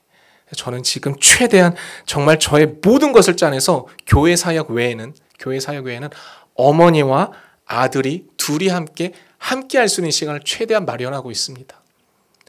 두 사람이 서로를 마주 볼 수 있는 시간을 최대한 마련하고 있습니다. 이 시간을 우리 성도님들이 허락해 주셔서 너무 감사한 거예요. 목사님 출근하지 마시고 병원 가세요. 이 말이 저에게 얼마나 위로가 되고 격려가 되는지 모릅니다. 그리고 저는 마음속에 다시 한번 생각하게 되죠. 이분들 내가 평생 동안 옆에 같이 있어 드려야겠다. 이분들 외롭지 않게 내가 목회자로서 평생 함께 해야겠다라는 생각을 하게 됐습니다. 일일 해픈 하나님께서 반드시 이루실 겁니다. 여러분에게 사명의 무거움이 있을 수 있습니다. 여러분에게 섬김과 헌신과 봉사의 무거움이 있을 수 있습니다. 그냥 주시진 않을 겁니다. 하나님의 뜻이 있을 거고 하나님의 예비하심이 있을 거고 하나님의 다스리심이 있을 겁니다. 여러분 개인도 그렇고요. 가정도 그렇고 일터도 그렇고 이 분당 오리온교회도 그렇고 하나님이 그렇게 될 것이다라고 말씀으로 선포하실 때는 그만한 인도하심을 하나님께서 예비하셨다라는 것을 굳게 믿고 나아가는 우리 믿음의 성도님들 되시길 주님의 이름으로 축원합니다. 너무 분위기 어렵게 끝내면 좀 그렇죠. 예. 죄송해요. 1분만 더 하겠습니다. 한 가지 밝게 하고 마무리하도록 하겠습니다. 저는 꿈을 꾸고 있습니다. 일일 해픈에 대한 꿈을 하나 꾸고 있습니다. 개척교회잖아요. 예. 사실 할 수 있는 게 없어요. 지금 역량도 안 되고 숫자도 적고 이렇게 재정이 넉넉한 것도 아니고 없는데 제가 성도님들 한 가지는 같이 합시다라고 했습니다. 그게 뭔지 아세요? 너무 순수한 성도님들인데 여러분 올해부터 우리 교회는 다른 건 못합니다. 할 수 있는 상황은 아니에요. 근데 한 가지는 올해부터 했으면 좋겠습니다. 뭐요 목사님? 여러분 올해부터 우리 교회는요. 성경의 배경과 기독교 역사 지역을 매년 탐방할 겁니다. 성도들의 반응이 어땠을까요? 목사님 정말요? 그러셨어요.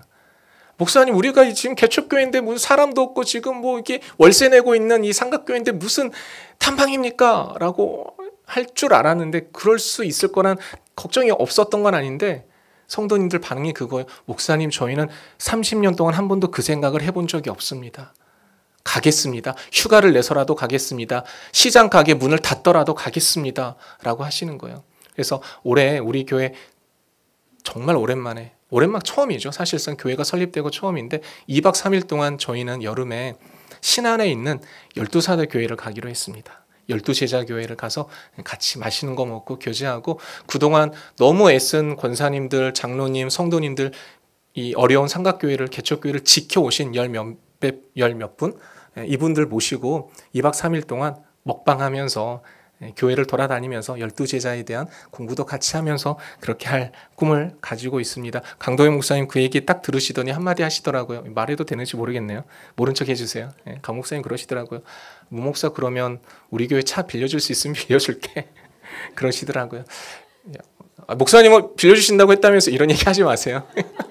네. 그런 꿈을 꾸고 있습니다. 저희 교회 이름은 바꾸는 교회예요. 이름이 너무 파격적인데 성도님들이 이게 담임 목사님 원래 본향교회였는데 암으로 소천하시고 또 뭔가 쇄신이 필요하고 그래서 하나님이 바꾸신다. 그래서 God Changes 해가지고 바꾸는 교회라는 이름을 새로 지으셨다고 하더라고요. 이 교회가 성전을 재건하고 영적인 성전을 재건하고 세상의 소금과 빛으로 살아가는 또 하나님이 참 여호와 하나님이심을 증거하고 살아가는 복되고 귀한 공동체 되기를 여러분 같이 기도해 주시고요. 또 오늘 성도님들 제가 없지만 늘 해왔던 것처럼 성도님들끼리 모여서 기도회를 하고 있습니다. 분당 오륜교회에서 말씀을 전한다고 하니까 이 교회를 위해서 지금 우리 성도님들 기도하고 계실 거예요. 같이 아름다운 연합과 또 동역의 관계를 맺는 그러한 복된 공동체가 되기를 주님의 이름으로 축원합니다. 오늘 주신 말씀 가지고 같이 우리 찬양하면서 주님 앞에 나아갔으면 좋겠습니다.